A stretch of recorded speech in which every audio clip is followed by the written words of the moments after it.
Hello there, my crypto bit brothers and sisters. This here is Bulldog Rod, and with me is my good buddy and friend and crypto brother, Papa Ron. Rod, how are you? I'm doing wonderful, man. If I was doing any better, I'd be twins. That's good. Yeah. Say, we got some. I hear that we got some interesting topics today. We got a guest with us. We got a hold of the Node Investor, and I don't know how many of you guys on our subscribers follow him, but if you ever want to look at charts or get an analysis of where a coin is headed and how it looks, the Node Investor is the guy. And I'm telling you, a lot of people do charts out there, and I've watched a lot of those videos. But as far as being easy to understand and simple to follow, it's the Node Investor. So he was happy to come on with us today. We're gonna. If I could inject something here, Sure. one thing is that when something's easy to understand, you get an old man like me. We need something. That's right. I have no understanding of anything. Somebody's got to show me. That's what I like. Well, that's what we're here for today. We've asked him to kind of go over some basic graphing, and then we're going to get into some of the more popular coins. So we're going to delve into that. I'm going to bring him on right now. Mr. Node, your graph is up, and I guess you're out of California? Hey guys, I am actually in Arizona where it's about 118 degrees Fahrenheit. So for our international callers, that's like 46 Celsius. So it's pretty hot. My plants outside are dying right now. I heard the airports are having trouble too. Yeah, it's been a rough couple of days. But I'm inside looking at charts most of the time, so it's all good. Well, we sure appreciate you coming on and helping us understand some of this. So we're just going to turn the time over to you, and we'll pop questions in and out as we go along. Absolutely. Just if you want to look at anything in particular, just shoot them out there. I'll go over kind of what we're looking at here. Some basics. I don't want to get too technical, but I'll kind of give you a quick overview. So when you're looking at charts, you got to remember the charts are more of a picture of market psychology, right? So they're just really telling you where the buying and the selling is coming in. And, you know, it's like that old saying, a picture is 1,000 words. So it's amazing what the charts will show you, kind of give you a broader picture. But at the end of the day, the charts only tell you the when, right? They're not going to tell you the what. The fundamentals of the project or the cryptocurrency still have to come into play, right? You can have an interesting looking chart, but if the project's not very good or it's a scam or whatever, then, you know, the best chart in the world ain't going to help you there. So it's a little bit of both. And charting is more of the when and the timing of when to execute a trade or when things are breaking out. So you hear me talk a lot about that in my videos, breakouts and bases and trends, and Sure. you know, and I really enjoy it. So just kind of on the screen here, I have a candlestick chart of Bitcoin, the Coinbase exchange, and typically this is how my charts are set up. I'll have a daily view, which is each bar represents one trading day, and then I'll have a couple of hourly views. So on the 4-hour chart, each bar represents 4 hours of trading and then 2 hours. And you can go all the way down to the minutes and so forth. But typically, I'll do daily and hourlies. And then there's always these lines. These are the moving averages. I will do two of them, typically a shorter term moving average and then a little bit longer term. And then I always have volume on my charts because volume tells you a lot. Volume tells you how much conviction is behind a certain move. So when something is selling off and there's not a whole lot of volume, it's less worrisome than when you see massive volume on a drop. So those are some of the...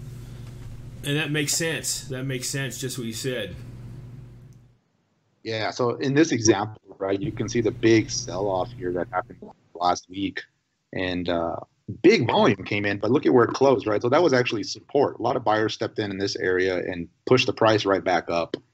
So that's actually a really good sign.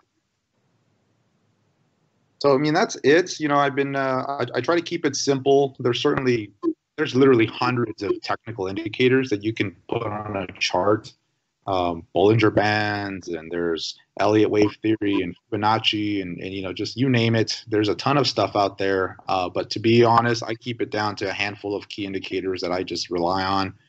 I've tried using a bunch of other ones in the past, but one thing that I've learned is the more indicators you put on there, you kind of start to get information overload, and eventually they start to conflict with each other. And one's saying, it's a buy, the other one's saying it's a sell, and next thing you know, you just do nothing.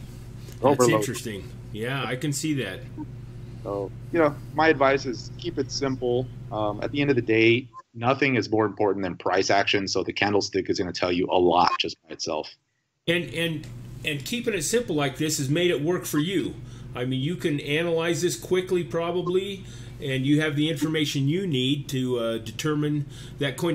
Now, will those coins, let's just take one for example, like let's take Cloak. Okay. 1 or 2 days might be hot, and then if it dips, I mean, so what do you do for long-term range? I mean, do you just kind of, or can you? Absolutely. So what you can do is, let's pull up Cloak here. I have it pulled up on this one here. So there's a couple of ways to approach it, right? So the first thing you do is you want to look at what we call support and resistance. So for example, in this chart here, you can see where this blue line is here. This area on the blue line was an area of resistance where they would bounce right into it and then it would sell off, and they would bounce right into it and it would sell off. But look at where it held every time, right on the moving averages. And then it breaks out with massive volume. And now that becomes an area of support, and the moving averages have been support on this Cloak for now. And then you have this other area right here where it dipped below the moving average briefly, and now it's breaking out again. So it's really nice to see these really strong kind of stair-step moves where it has this big move up, and then it just kind of sits tight for a little bit, and then big volume move up like we're seeing here in the last day or two. Now, on the downside, right, if this were to reverse, it's not uncommon to see these pull back a little bit, and then they'll tend to hit the moving average and then just bounce up again. Obviously, if it breaks below something right here, then that's typically a little bit of a reversal, and it'll start to drop down. And then the trend will reverse and starts bouncing into the moving averages on its way down. So we're seeing that with a few of these right now. So what kind of indication, what does this graph tell you about Cloak then? So so if I was looking at Cloak right now, right, obviously they had this big base right here which formed a double bottom. So you can kind of see that right here. Mr. Note, I'm sorry, how many days back are we looking now? So this right here in the middle is March 13th. So I'm at the daily chart. So it's a couple months old, 2 or 3 months old then. It's very, very young. Yeah. And so you can see this, Cloak's not young, but I mean, this recent breakout, this move is really, really new. And you can see this double bottom, a lot of quiet volume here, and then this massive breakout recently. And it's doing exactly what you expect it to do on a currency that's moving fast. It breaks out, then the moving averages just start to catch up, and then it's just breaking off again here soon. So yesterday was actually a really good day to get into it if you missed this first breakout, because that was the next move up. It looks like it has begun. If you missed it and you like it, I would wait for a pullback to this 10-day moving average, which is hopefully going to catch up right here. And you suspect there'll probably be a pullback? I mean, is that natural that most coins on the rise will have some kind of pullback to test its They all pull back sometimes, but the question is how far do they run before they pull back, right? Not all of them will pull back right away. Some of them will just go straight, and then, like we saw in Ripple earlier, once it broke that 3 cents, I mean, it went straight to like 10, 12 cents before. Yeah. So they don't always pull back, but they will put in either a resting period or some sort of flag pattern like you're seeing right here, where it kind of just flagged out a little bit, and then it let the moving averages catch up. Very bullish sign when you see these ascending triangles like this. Usually it's just gearing up for another move, and it's exactly what it's. Very cool. And since you mentioned Ripple, let's go over and take a look at them. Yeah, Wait, I'm going to ask you a question. Hang on. I'm going to ask you a question. When and I don't understand because I'm kind of stupid, but when would you buy Cloak? Well, the ideal entry point on Cloak. See, here's the thing with technical analysis is you tend to want to anticipate some of these, right? Yeah. And so the ideal entry point was you're watching this first breakout, and if you don't jump on it right away, you're waiting for it to base out, which it did here over the last, I don't know, let's call it 2 or 3 weeks. And then you're watching it really close to see if it breaks above this resistance, which it did on this day. And that's ideally when you want to hop on these things, especially with the volume that came in. That's massive volume that's showing that the conviction is behind the move. Let me zoom in a little bit. The real breakout was right down here because it dipped down briefly and had a big reversal up. Oh yeah. Yeah. And that's really where you want to get in on that. So let me zoom in a little bit to show you how that looks on the 4-hour chart. Now, when I'm looking at the daily to kind of get a bigger picture, but when it comes to executing a trade, I'll zoom in and so I'll start looking at the 4-hour, sometimes the 2-hour charts just to see what it's doing. Looks like it's frozen up here a little bit here. But the reason why I'm asking is because I just now found out about Cloak not too long ago. In fact, a couple of days ago, and I didn't know whether to get into it or not. Yeah, that's. Let me see what it's doing. Sorry about that. Let me go back to it here. No, you're fine. Take the time you need. This is fascinating. So if you go back to the 4-hour chart here, right, this is where it put in this little consolidation, and this is where I'd be watching this right here. Is I'd really just be kind of watching this area of resistance here, and this bar here that you can see right where it breaks above it. That's really your signal that this thing's going. This first bar down here probably puts you on red alert that, hey, this is going to probably pop. I tend to be a little more conservative, and I will wait for a good signal, so I would have probably bought it here. And you can see that worked, and so far so good. It's moving up nicely, and it's really strong. So you'll probably buy some tonight or tomorrow, right? No, he's saying now you ought to wait for a pullback. If it were me, I'd wait. I mean, it's even a 10-15% pullback is only going to get to the moving averages, so that's not unusual. It could pull back 10 or 15% in the next couple of days and be just fine. But when the thing with this space, right, cryptocurrencies, when something's hot, it's hot, and it could do one of these again, right, where it just goes up. Mm-hmm. How high did first time? This went up 300-400%. Wow, very cool. So you just never know. Hey, thank you. Appreciate that. All right, let's go look at Ripple then. So Ripple's one I've really been watching here. It looked like it wanted to break out here recently. Let's look at Ripple dollar first. So I'm going to go to the daily charts again. And so you can see the big move that Ripple had, right? It went basically, once it broke out of this 3 cents area, went straight up to 6 cents, had a nice little double, and then it paused. Or this is the 3 cent base, excuse me, right down here. As soon as it broke out of that, it really didn't pause until, gave you 2 days briefly here at 18 cents, and then went straight up to basically 43 cents before finally really consolidating here. Since that big move up, it's just kind of been sitting tight. Yeah, it has. This shakedown took it all the way down to 12 cents, which was pretty incredible. But had a lot of support here, so I'm watching it really close because this recent move, it looks like it's really tightening up here. The area to keep an eye on is this area right around 31, 32 cents. A big move above that with volume is going to be the signal that this is probably going higher. The moving averages are catching up here. It's getting really tight, so I thought it was going to do it here a couple of days ago. It looked like it wanted to. The volume was there, but kind of pulled back in. But not looking bad right now. It's certainly on my watch list. Okay, Mr. No, I'm sorry to interrupt. Okay, so the top purple line, I know it's not your resistance line, but you're saying if Ripple makes a move up to that point, it's time to get in again. That's going to be the signal that another leg up is probably starting, right? And so in technical analysis, you're going to hear me say probably a lot. Right, because sure, yeah. At the end of the day, it's just about putting the odds in your favor. And the thing with technical analysis is if it breaks above this, the next stop is probably 43 cents, the old high. And then above that, you're in new highs, and there's very little resistance at that point, right? And the thing is, if you're wrong, you're going to know very quickly because it'll break this lower trend right here. So that's the nice thing about technical analysis, is it limits your downside risk, right? When something's going from 43 cents all the way down and you're trying to buy it along the way, you're just guessing that the bottom is in, but you don't really know for sure. Right. You see these big bottoms put in and then another one here, you feel a little more safe or a little confident about your buy at this point. So that's really it. I mean, you can certainly pick it up here, and I would just watch the blue line here. If it breaks below that or the big volume comes in, I'd cut my losses here if you wanted to pick it up here. Certainly a move above 32 cents is going to be a really strong signal. Okay, 32 cents.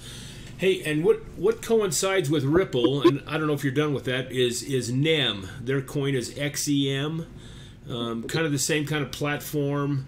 They're strong in Japan. They're trying to be a currency, interlinked with the banks. Can we take a look at NEM? So here's NEM. So NEM had a big, nice, strong run up earlier this year. And, I wrote a little bit of this. And then let me zoom in on the 4-hour chart to kind of show you some sell signals that showed up on NEM. So if we zoom into, this, what is this here? Mid-May timeframe. Mr. Node? Yeah, you hear me? Yeah. Rod, can you hear me? Yes, I do. Is this not fascinating or what? This is I'm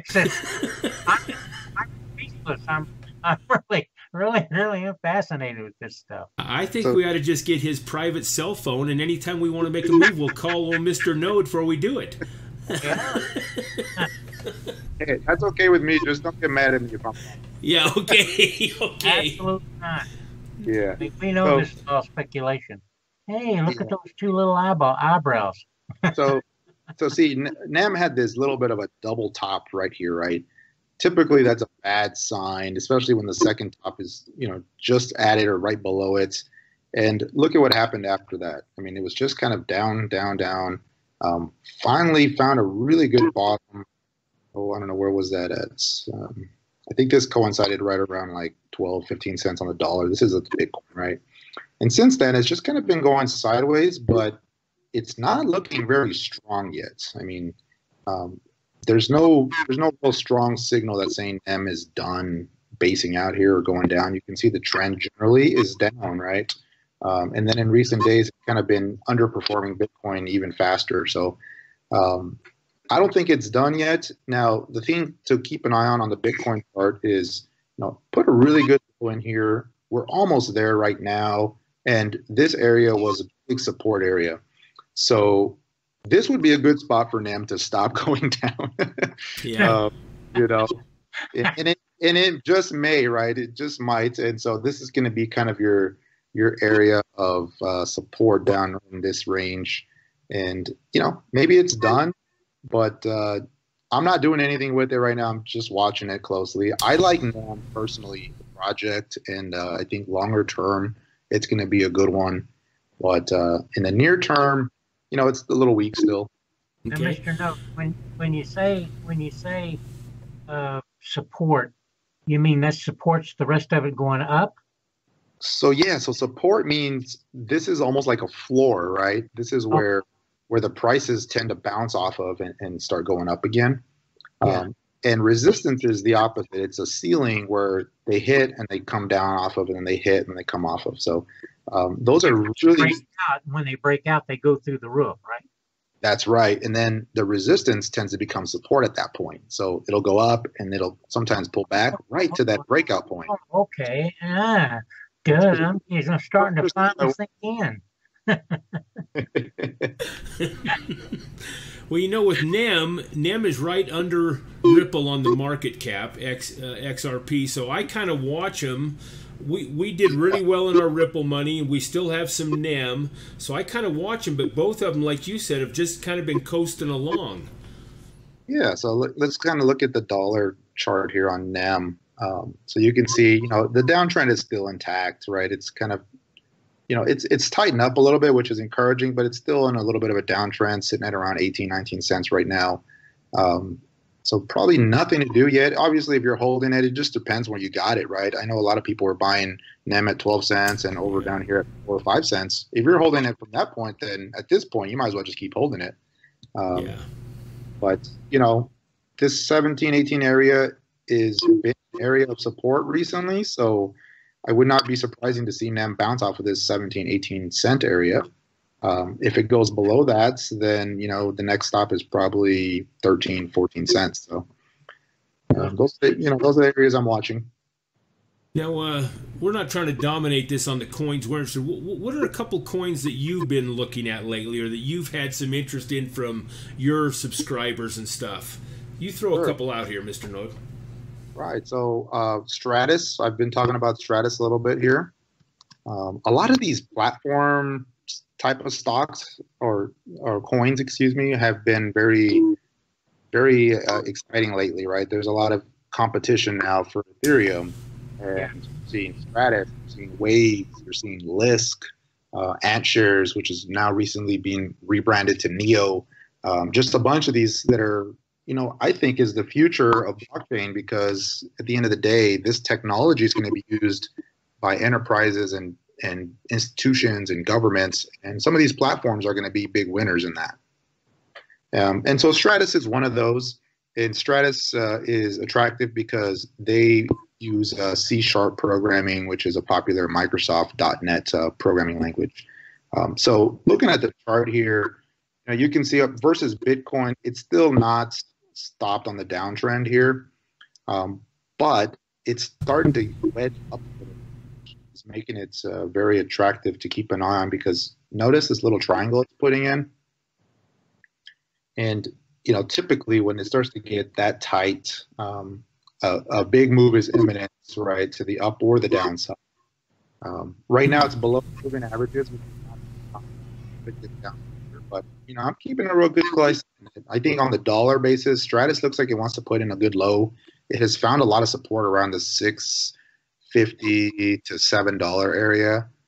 It's bounced off that area several times, and it looks like it wants to hold that. So, you know, on the Bitcoin chart, if it breaks above this trend line, that's something to watch. Let's go look at it over on CoinMarketCap real quick. So Stratus, number 10 right now on the list, $7.09. And if we go look at the dollar, zoom in here a little bit. You know, you can see where it's bounced off several times right off this 676 area right here, 650 right there, you know, 7 to low 7. So it's kind of right there. It's quieting up. You know, it's not uncommon, though. You got to remember, Stratus had this massive run earlier. Just in a couple of months, it went from basically $1 to $11. You know? And, you know, it's just kind of consolidating a little bit. So it's not unusual to see him dip down all the way back to 7, you know. Oh, okay. And within that, you mentioned Antshares. Yeah, so Antshares is another platform out of China, and they've recently been added to Bittrex, and they're also on a lot of the Asian exchanges. But Antshares was just blown up here recently. So let me kind of show you the measurement of this move. Since the beginning of June, you know, it went up. What is that? Basically 1,300%. Hard to see there, but had a huge move, you know, and most of that came within, you know, basically 3 or 4 days. So just massive, attracted a lot of attention. Now, they did have a conference here in the last day, which this move was a lot of run up to that, some announcements, and then typical of cryptos is after the conference, after the news, you know, we kind of have these little sell-offs. But I think, you know, this project is real interesting, has some longer term potential. So if they can actually do a lot of the stuff they're planning on doing, it may be a big one to watch in the future. Right now, I think it's about $500 million, maybe a couple $100 million. So Antshares, yeah, 330 million. So, you know, that's a lot, but compared to some of the big boys, that's, you know, it's nothing, right? So we remember when Ethereum was that price. Yeah. So one to keep an eye on. It's going to be changing its name, so it'll be called NEO going forward. So just look out for NEO. I think we should at least pay attention to what this one is going to be doing here. Appreciate that. What'd you say, Rod? And where's the floor on that one? You know, right now the short-term floor was this moving average, and it just sliced below that here in the last day. If you go back to the daily charts, however, it was just so extended. It's just now hitting the first moving average, so it might just stop going down here because this is very, this is very typical for them to catch up and then pause.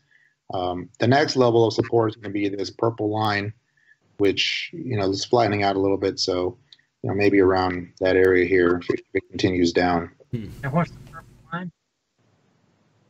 Say that again. What's the purple line? That's the 30 period moving average. So 30 days, basically. It's an EMA, so it's a little front weighted. But the thing with these, when they go up this fast and this high, there really is no clear areas of support because we're basically in new territory here. Oh, okay, I see. So you want to look at moving averages. You can do some retracements, some Fibonacci retracements. So I don't want to get too technical, but that's another indicator that we can use sometimes, and you can kind of measure how far back a move will go. And it's hitting the key level right now. Actually, the 61.8% is a key level. You can see it's basically right there. The next level would be down to this 78.6, which is just happens to coincide with that moving average. So yeah, it does. How that works. You're good. Yeah, this is very cool stuff.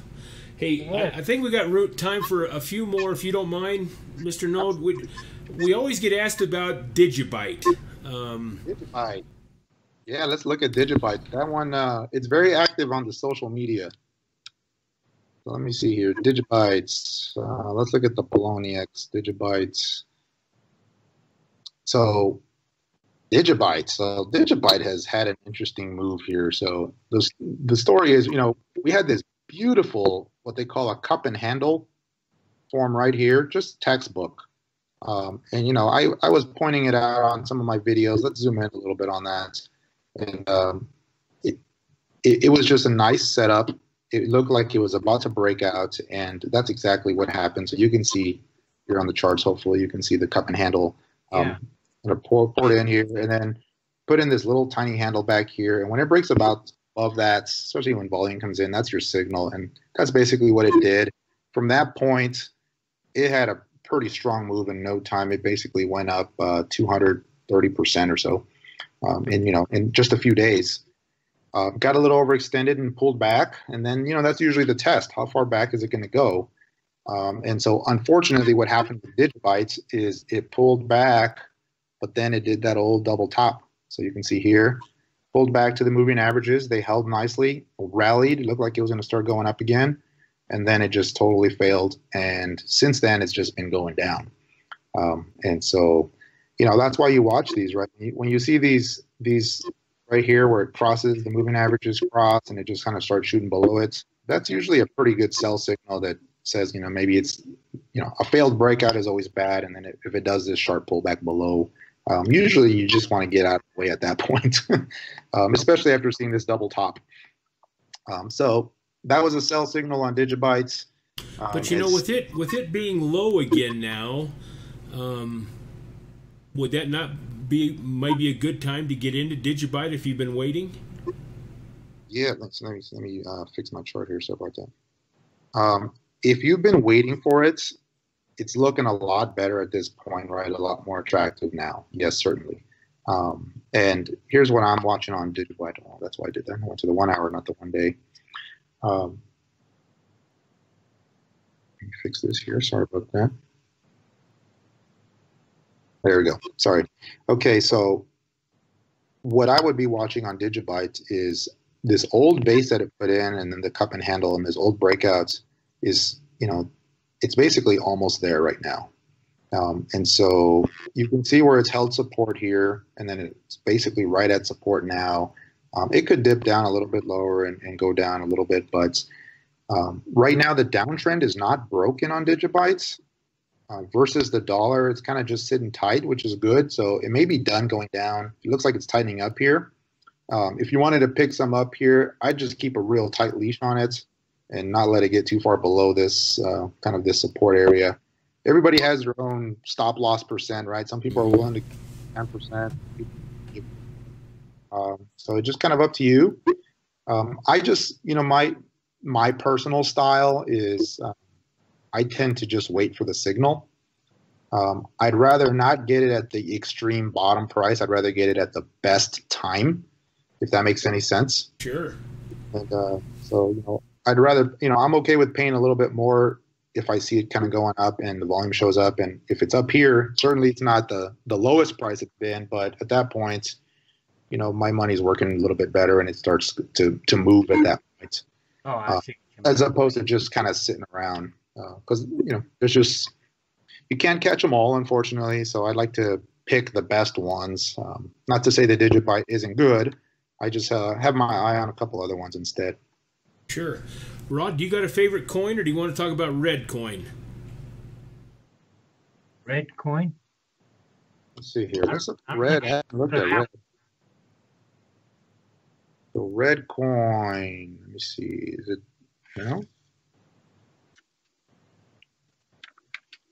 maybe it's probably one of the newer ones here. Just started? Yeah, let's kind of go to, let's see where it's at here on Coin Market Cap. Do you know what number it is? It's around 40. Man, you would think I would have these all memorized by now. Yeah, I don't know what the problem is. I mean, it's only 750. As much as I stare at this page. Oh, it's down to 60 something now? Yeah, so Redcoin, $47 million market cap. Let's see. Yeah, it's kind of had a little bit of a pullback here in recent time. Let's see. But see that price point? 10 for a penny? Yeah. Yeah, that's the stuff we look at. That works out real nicely sometimes, I gotta say. We can put $20 into that and feel good all day long. Not do a thing. So what I would be looking for here is see how it's kind of put in this lower high downtrend. Yeah. It's very symmetrical, very straight. If it starts to flatten out or pop above that, probably gonna be done going down here for now, right? So look at that. I can't tell you how far it'll keep going down. This area around, what is that, 0.001 is probably going to be where it holds. But yeah, we'll see. Right now it's 0.016, so that's kind of a ways down, still another 50% or 30%. So. Redcoin, but these social media ones are real interesting, right? You got Steam and you've got Redcoin, and I think there's something there. I think blockchain integrating into social media and kind of using it that way as tokens is a really nice way to do it. So I think there's a future there with some of these. And you mentioned kind of, and that's what Rod and I look at. We want a coin that's got something unique about it. We get asked a lot about these storage coins. There's and to me, there's just so many of them, and I don't see a practical application other than medical or real estate contracts. It just seems like, what are they going to be in the long term? I mean, is there that much use for it? Anyway, so I know what you're saying about like this social media stuff too. How about this Verlacium or whatever? What was that called? Vertasium? Vertasium, yeah. Isn't that one of the newer ones? Yeah, I don't even think it's on any exchange other than Ether Delta. But it is on the market cap. It is listed on market cap. There it is. Yeah, real. Yeah, when there's really nothing to gauge on price here. When they're this new, you see these big spikes. Yeah. One thing I look at is the volume. See the volume right here? When it's under 1 million, the liquidity is a little tough sometimes. So you'll get these big spikes. If a big buyer comes in, you're just going to pop the price and then it'll come right back down. I see. So it's kind of hard to do any kind of analysis on this. At this point, you're just kind of more going on the fundamentals of the story and the project. And if you really like it, then, you just buy them and they're more longer term plays. Yeah. Mr. Node, hey, we are so appreciative of you coming on and sharing some of this with us. We're going to have to do this again. Yeah, no, this is fun. I love looking at charts, and I'd be happy to join you guys anytime. I love watching your show. You guys are entertaining and very informative. It's appreciate being. We're still on the learning curve. Go ahead, Rod. Hey, but let me see. I'm sorry. Go ahead. I was just going to say, let me suggest to our subscribers, you need to subscribe to this guy. He breaks down coins regularly on his channel, and I'm sure you could probably message him, and he might even go out of his way to do a short video on a coin. I don't know. I'm just throwing that out there, Mr. Node, but you probably get requests all the time. Absolutely. I do, too. I appreciate the comments. The subscribers are asking me, what about this? What about that? It's hard to get to them all, but certainly post what you want to look at. If I see enough interest on a couple of them, we'll do those videos. I like to look at the charts. My big platform is basically YouTube. I'm active on Twitter as well. So you can find me there, Node Investor on YouTube. All right, Node Investor on YouTube. That's where I saw you, and that's where I'm learning. All right. Well, thank you very much. My pleasure, guys.